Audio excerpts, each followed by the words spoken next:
you are here tonight. You find me and you shine your light into my life. Stay by my side, 'cause I know when you out there, I'm alright. Yeah, you are here. Let's go tonight.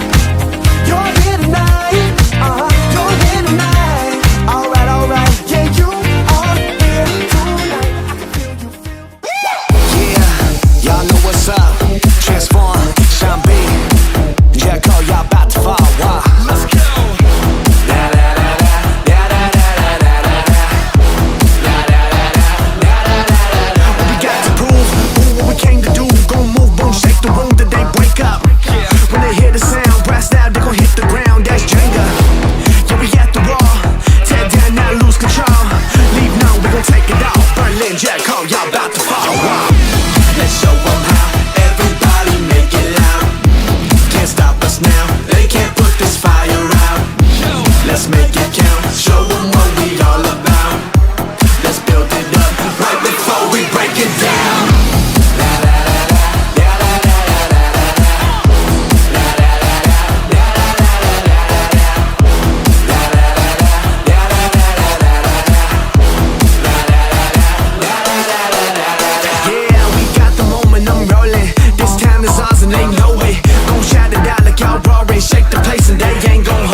Hey guys, sorry we missed you guys yesterday at Crossroads, but Murder Mystery is coming up. Middle school, yours is October 21st. High school, yours is the 22nd. And if you guys need rides on Sunday, make sure you go check out Facebook. All of the bus routes are on there. And here's a talk from Doug.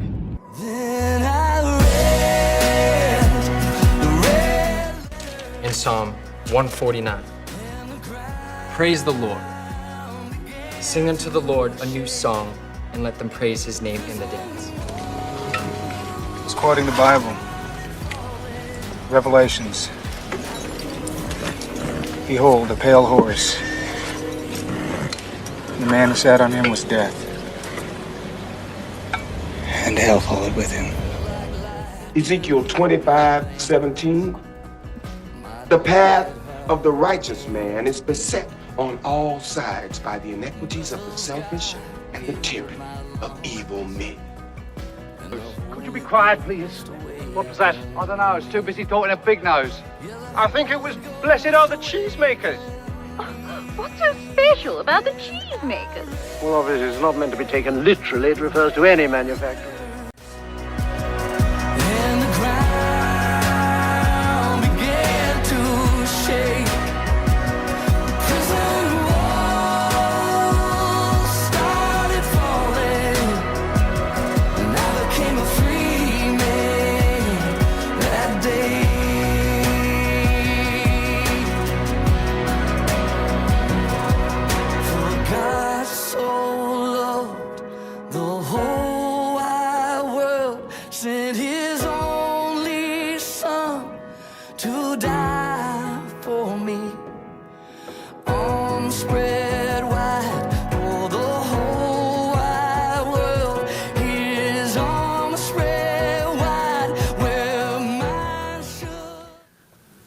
So, welcome back. Man, I've missed you guys. This was awesome tonight. I hope you've had a good time tonight already, right? I loved being here and listening to you guys sing. It's exciting. So, here's the thing. The truth tonight, really simple. I'll start with this. That Jesus expects more. God actually expects more. Jesus also expects more. And you're like, oh, what do you mean expects more than what? I'll tell you, actually, it's a little harder than that. He expects absolutely everything the opposite of probably what you think. I'm going to give you a couple keys tonight to life, to success, to spirituality. And here's the deal. If I were to tell you guys, hey, there's a buried treasure out back. It's in the yard. It's right out here somewhere. And I happen to have the key to where it is. I know exactly where it is. And all you have to do is listen. You guys would be taking out pens, paper. You'd be writing stuff down. You'd be applying it. You'd be listening. You'd be leaning in because it would mean something. It would be radically different for you. You'd be like, $1 million in cash buried somewhere on the farm. Crazy. Notwithstanding the fact that if there was such a thing, I would already have found it and I would not be giving it to you. The deal is this, that if I were to say to you that what I'm going to share is the key to life, that should make us lean in. It should make us want something more. I should go, wait, man, I want to hear this. But the truth is, we'll get distracted. So I'm going to give you a couple keys to listening well, because that's important. And all night we're going to talk a little bit about listening. Because the key to listening is to eliminate distractions. And a lot of us get distracted all the time. We're like, oh, I'm with somebody that I really, really like. And I think my hand just accidentally bumped them, you know. And then you get that vibe where you're like, it's love. It's love. I felt the electricity, or they sweat on me or something. It was gross. And the truth is that'll distract you. So I'll just tell you one of our rules. We don't do PDA, at any level, because it's really distracting. Like if you came here because you're like, there's a chance the lights will go off and I might find somebody I love by the end of the night. If you're counting on lights going down to fall in love, is that really the common denominator of love you're looking for? It got dark, I couldn't see, and I fell in love. The second thing is this: listening requires an act of discipline. So I'm just going to share this with you. Listening for 20 minutes or so, it requires an act of discipline. And I'll tell you that you actually show respect by listening. I'm going to say it again. This is a junior high rule. A lot of you guys learned this in junior high, but I'm going to say it again. We show respect by listening. All right, now just do this. I know it's stupid, but just say it back to me. We show respect by listening. We show disrespect by talking. Let me give you an example of that. If you came up to me and you're like, Doug, I had this awesome week. I was playing football and I scored 7 touchdowns. And I was incredible. Like every time they handed me the ball, I even fell down 3 times and I gained 47 yards. And if I were to go like this, yeah, okay, whatever. You'd go, man, why are you disrespecting me? Because you're not listening. If I were to talk to somebody else while you were telling me that story, it would be ultimate disrespect. If you were to tell me my life is coming apart, my girlfriend just broke up with me, I think life is tragic, and I'm like, Nancy, I just need to talk to you about something here. If I were to talk over top of you, you would go, what a disrespect. That's just maturity. It's just adulthood. And I'll tell you, a key to success at every level is learning how to listen. It just is. More than learning how to talk. A lot of people can talk. Very few people can listen. So tonight, that's our challenge for about 20 minutes. Just lock in, see if you can listen well, because God will reveal something. There are 2 more things I got to throw out here. Just got to throw this out. I'm so excited about the murder mystery. We just purchased our tunnel. There is a tunnel in the murder mystery. Very excited about that. Also terrified, don't want to go in it. But I will tell you that's going to be incredible. There will be much body things going on in there that will be unpleasant. I love that. I also want to tell you this, that tonight we've got a couple guests. Nathan played drums. Wasn't he awesome? He came and helped us. No. Luke was helping out on the guitar. That was awesome. Always great to have, the gang back. So I want to thank those guys, Kurt and Spanky, for being back here with us. It was fantastic. But Jack Merkel is here, and next week Jack is doing the talk. Jack is the new director here of the Shed. So give it up for Jack. Where are you, Jack? Jack, where's right there. And we're going to be around, but man, I'm kind of excited to have Jack step in and do some stuff and do the teaching next week. I'm just stoked. So let's get on with that. Sermon on the Mount. All right, when you hear the word sermon, you have like a knee-jerk reaction, right? You have this reaction. What is the reaction that you have if somebody says sermon to you? Tell somebody sitting next to you. What's your reaction?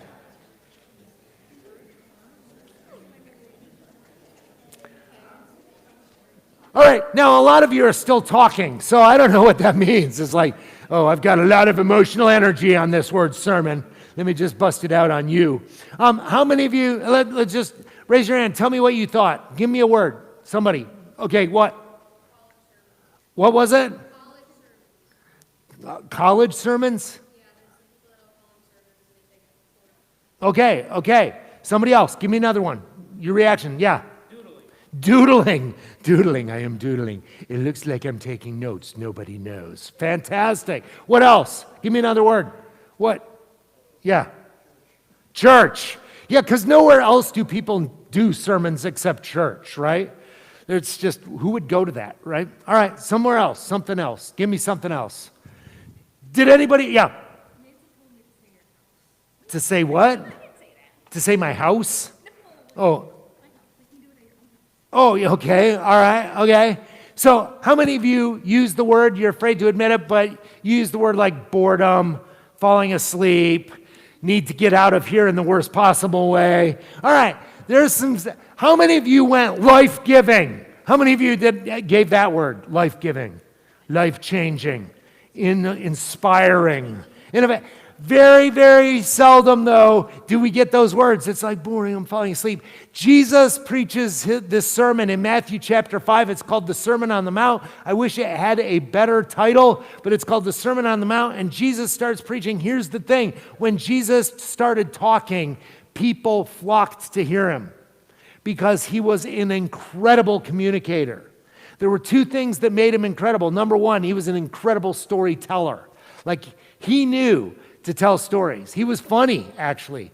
I always think that Jesus, you see pictures of Jesus and it's always the same expression. He always looks like he's boring himself. Have you seen that? It's always like Jesus is just slightly bored with every situation he's in. And the other one that bugs me is kind of the hand up. I think it's 3 fingers. He just does this. And he also looks very serious about the 3-finger salute, whatever that is. And I'm sure that it has significant church meaning, but I don't know what this meaning is. I think most often what Jesus was doing, and the gesture that Jesus most often used, was this one. I think he would tell people something, and the disciples would go, wait, what? And he'd go, oh. I think that Jesus was frustrated sometimes. He was funny. He told stories that were so out there, so different. For instance, this one I like, where he was talking to the disciples and he said, look, and there is a group of people listening, sometimes thousands of people would come and listen to him. And he said this, so you should not be concerned about the splinter in somebody else's eye, which think about the most uncomfortable statement you can make. Think about a splinter in your eye. I could take a splinter virtually anywhere else, but not the eye. The eye just sounds horrible. You could think about a paper cut anywhere else except your eye. And Jesus is like, don't think about it. Stop thinking about the splinter in your own eye. Stop thinking about the splinter in somebody else's eye. What I want you to do is think about the plank of wood in your own eye. You are a plank eye. That's what you are. You have a big honking plank of wood. We'll call you log eye. You have a hunk of log in your own eye, and you're trying to pick a splinter out of other people's eyes. It was just kind of funny. Nobody had spoken that way before. Jesus told stories, and in Matthew chapter 5, in his greatest sermon, he tells the story that is the key to life. Because Jesus starts by talking about life in the upside down. Okay, how many of you guys watch Stranger Things? You've watched it, you like it? All right, I have a friend who's in season 4. He's the Colonel. His name is Sherman. And Sherman's a cool dude. He was an athlete. He was a professional football player. And we did track together and we hung out together. And so that was my friend. But Stranger Things is kind of creepy. If you watch it, it's kind of scary. Like, it really does creep me out. And the upside down is a world that exists kind of below us. There's a portal that you somehow can get to. And here's the thing. Everybody in this world lives in the good world, but in the upside down world, it's gross. It's black and white. It's like snowy and disgusting and oozy, and it just looks terrible, the upside down. And I started to think about that. I'm like, wait, Jesus is preaching a sermon. And what if we live in the upside down? What if right now we live in the part of the creation that's kind of gray, kind of miserable, kind of lifeless, hopeless? What if that's where we live? And Jesus came along in the Sermon on the Mount and he said this. He said, you are living in the upside down, but I'm going to teach you how to live in the kingdom of God. In fact, everything that Jesus says in this sermon is completely backwards and upside down from everything that high school is like. Everything. So he came up with this rule. By the way, everything is upside down in Jesus' teaching from what you're used to. The weak, the poor, the meek, they inherit the earth. The people who are peacekeepers, those people, they're the children of God. I mean, the people who you would say, those are the least successful people in the world, Jesus is like, no. That's what it's like in the upside down. But you need to live in the kingdom. And you'd see that those people are the only people who really experience peace and love and happiness and life. Jesus was so revolutionary. Now listen to this. He's preaching his sermon. He just kicks it off with what we call the Beatitudes. And they use this word blessed, which means happy. I don't know why they didn't just say happy or I make these people happy or whatever, but he does this and he says, so God blesses those who are poor and realize their need for God. For the kingdom of heaven is theirs. God blesses those who mourn. Think about the last time you mourned. For they'll be comforted. God blesses those who are humble, for they inherit the earth. He said, God blesses those who hunger and thirst for justice. Are there any of you who can't stand when something's unfair? You're like, that is not fair. Those people are being punished, or that's wrong. And the Bible says, blessed are those who hunger and thirst for justice. It says, because you're going to be satisfied, not in the upside down, but in the kingdom.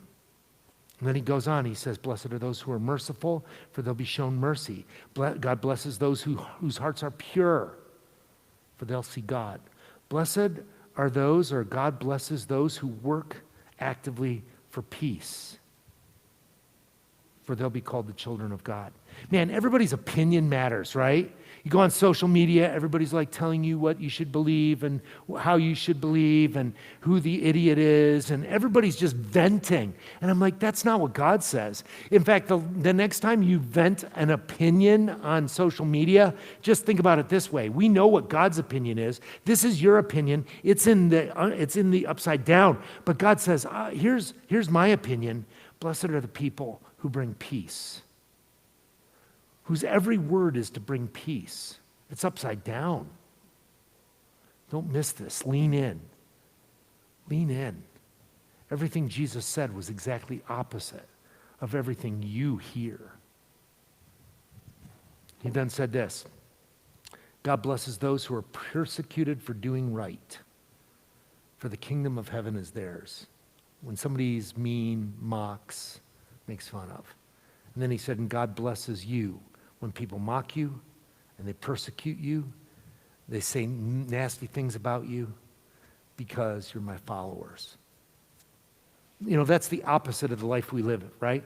So if you go to a public high school, you don't live in the world of the Beatitudes, whatever those are. In fact, nobody's like, blessed are. No, there is something that I call it the have attitudes. It's the high school set of rules. Here they are. High school set of rules. Now, just think. We're going to talk about the upside down now, because this is where we're living. In the upside down, Jesus is like, here's what the kingdom of heaven looks like. Blessed are, happy are. And this is where you live. People who believe their poop doesn't stink, they're happy because they think they're better than everyone else. By the way, nobody actually thinks their poop doesn't stink. Everybody is fairly aware That's why we go to private places called bathrooms. That's why we close the door. We're not like, hey, it's good in here. Nobody wants to come in there. Listen to this. If things make you sad, hide them or you'll be mocked. Tell me how many times already in the school year you've seen somebody who's sad and they get made fun of because they're sad. Be proud. You're the most important person in the room. Might makes right. Look out for number 1. The law of the stampede applies here. You fall down, you die. I remember literally seeing that in high school. I saw a kid, the bell rang, they were on their way to lunch, probably because it was pizza day. Let's just stop here for a second, pizza day. And I don't mean like they're bringing in Clavon's pizza. I mean that the cooks out back made some kind of bread dough thing with tomato sauce and some form of cheese and mold. And it's amazing. Somebody falls down to get to lunch. They will be trampled for really, really bad pizza. It's like, I'm sorry, you're in the way. I got to get there. And you're like, what's the rush? The pizza's bad. How many of you go to school where they serve bad pizza? Yeah, okay, I'm seeing those hands. Yes, I see that hand. I see that hand. I see that hand. Here's my point. My point is, man, there is some bad pizza going on that people are willing to kill for because it's at least better than whatever the mystery meat was yesterday. Here's the thing. My opinion is all that matters. You're stupid if you disagree with me. These are the have attitudes. Stop making us look bad. Get dirty like the rest of us. Talk dirty, live messy, love cheap. Lowest common denominator. Do right to me because I should be the center of your universe. And anyone who gets in my way will be destroyed. See, that's life in the upside down, and you know that that looks more like high school than not, right? Get out of my way. Keep your head down. Don't admit weakness. Don't be hurt. Don't have need. And Jesus says, it's upside down. But the kingdom of heaven is like this. And then he spends the next 3 chapters explaining what it's like to be a believer. I'm going to say this because you need to hear this. It is not enough to say, oh, I like Jesus. That doesn't do anything. A lot of people liked Jesus. It didn't mean the world changed. And I'm going to be honest with you, this year, I can feel this. I don't know if it's from God or not, but I can feel this. There's a different energy in this room. And I believe some people are willing to say, we are ready to flip it upside down and live the way Jesus wants us to. Because we're tired of this. We're tired of the upside down. So Jesus starts preaching, and people lean in. They're like, what's he going to say? Everything's backwards already. Here's what he says. By the time we get to verse 13 and through verse 16, he says, taste this and see that. There are 2 things he says. He says, first of all, you're the salt of the earth. You're the salt of the earth. And you're like, what's that mean? Well, I'm going to tell you something. I don't know if you knew this, but at the beginning of the summer, I had a stroke. It was a little one. I don't know, what a big one feels like. I just know what a little one feels like. For me, it meant that the left side of my body didn't work. I woke up, got out of bed, and I'm like, why is the entire left side of my body asleep? I couldn't get it to move, and it didn't start moving on its own. It took about 2 days before it started coming back. So I had that. When the doctors, they got me, and they said, there are 10 million reasons you're going to die. Let us give you all of them right now. And I'm like, can I just pick one and die from that? That would be the way I want to go. I'll pick one. But they give me all these things, and then here's what they said. They said, don't eat salt. Avoid salt.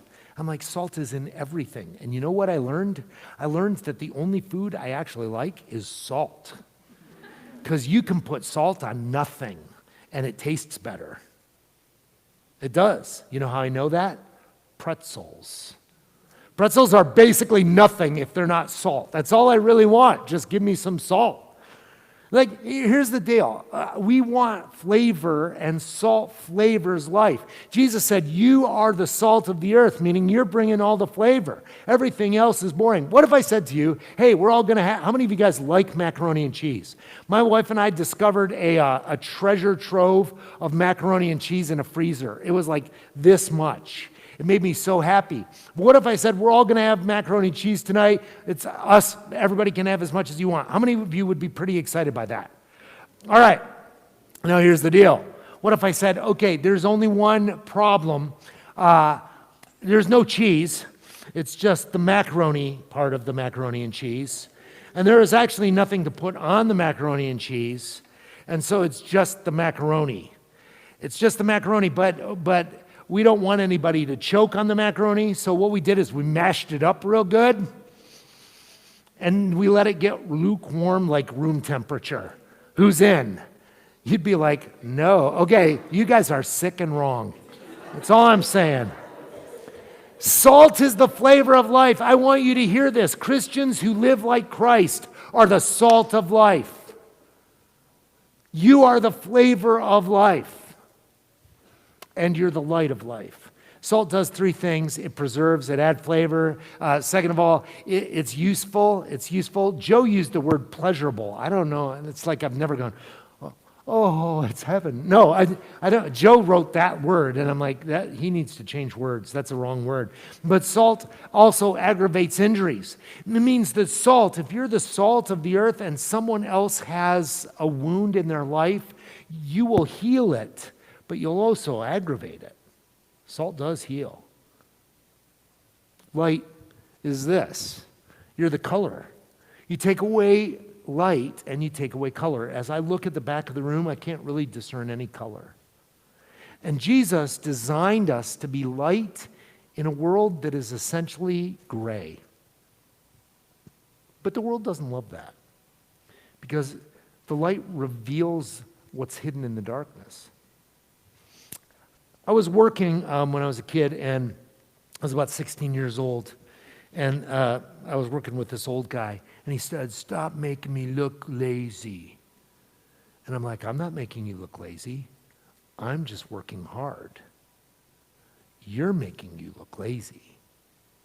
Now, I was 16. He probably should have told me to shut up. I was a snotty kid. But the deal is, I was right.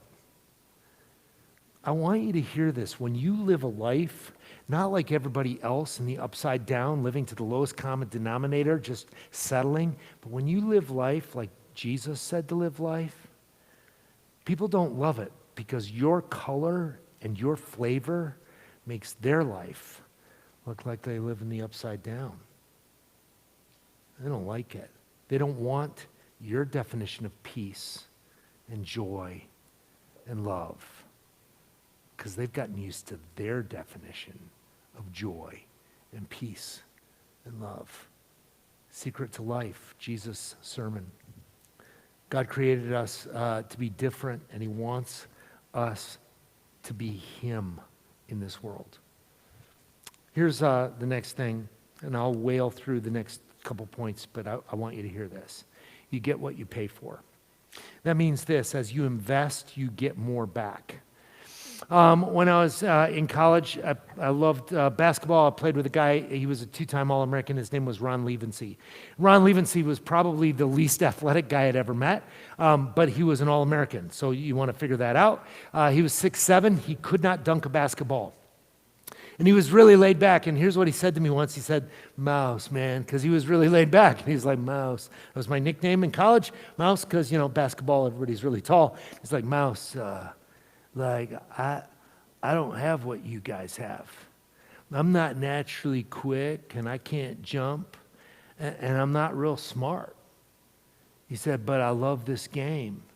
And he said, "Every day when you guys are done practicing, I'll go to the rim and I'll jump up and I'll touch the rim 100 times. It's all I can do, but I'm going to do it, so I can always do it." And then he said, "And then I'm going to shoot 500 jump shots when you guys are all done, because I can't afford to miss, because I can't get my own rebound, because I can't jump and I'm not quick."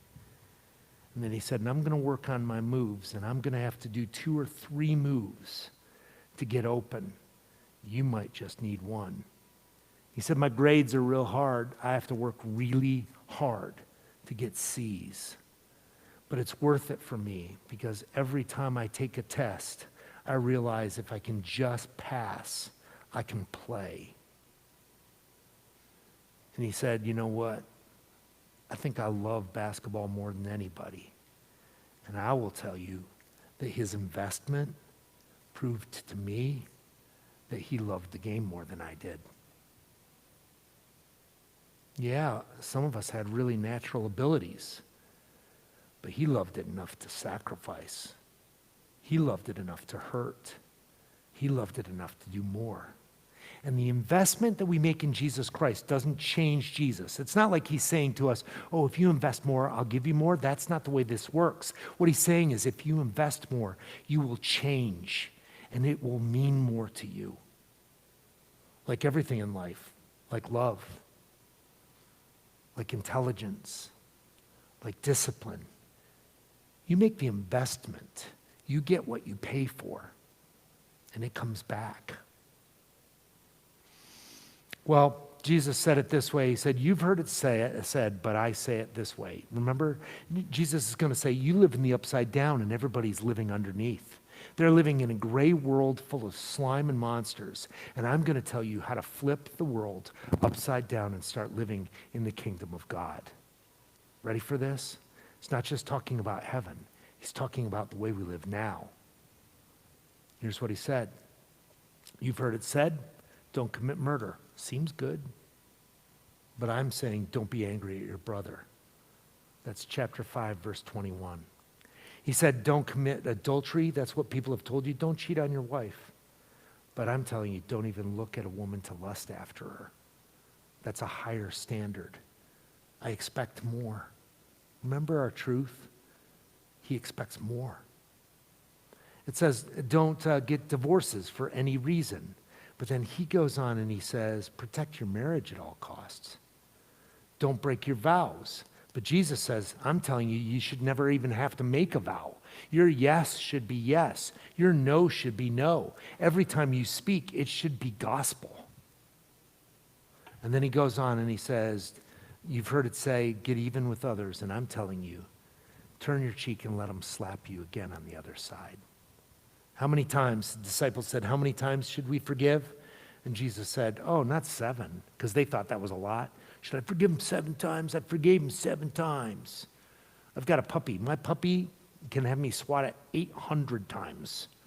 And Jesus said, no, 7 times? That's wrong. How about 70 times 7 times? Start there. It'll change you. Get even with others. Turn the other cheek. Jesus said, you've heard it said, hate your enemies. I say love them. It's upside down. I want you guys to hear this. The only question tonight, because next week, Crossroads is going to happen again, and I wonder if your investment is to find out what lives here, or if you're going to be content all year long to live here. This takes more investment. This takes more heart. It takes more drive. It takes people around you that are going to support these decisions. And I'm going to tell you, you will stick out like a sore thumb if you don't already. Jesus said, stop living in the upside down and start living in the kingdom. And I'll show you peace and love and happiness and joy and fulfillment. I want to show you something because as we close this off, the only question is what kind of life you really want. That's it, because this is a life pursuit. And so I'm going to tell you that we're going to use a weird song. Beyonce sang a song, Listen. And what she was doing is just saying, I need for you to hear this. I need for you to listen. Imagine if Jesus was saying that to you. Imagine if Jesus was saying, I need you to listen. And then I'm going to tell you that on the screen behind me for about the next few minutes while we reflect on the rest of this year, determine how many of the truths, these red letters that Jesus spoke, how many of them actually matter. Because I'm going to tell you they all do.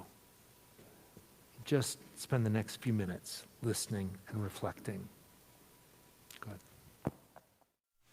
Listen to the song here in my heart, a melody I start but can't complete.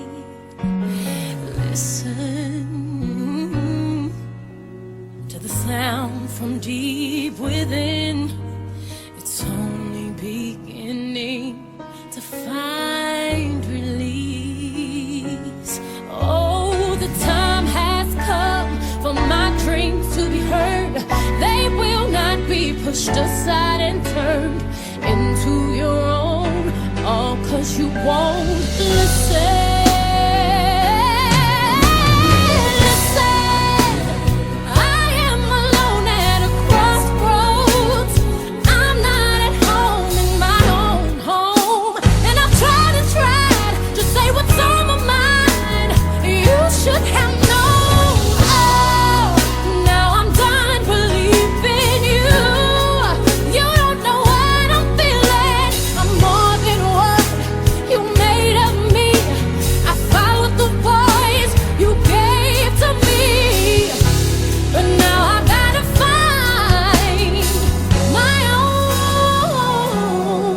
Should have listened.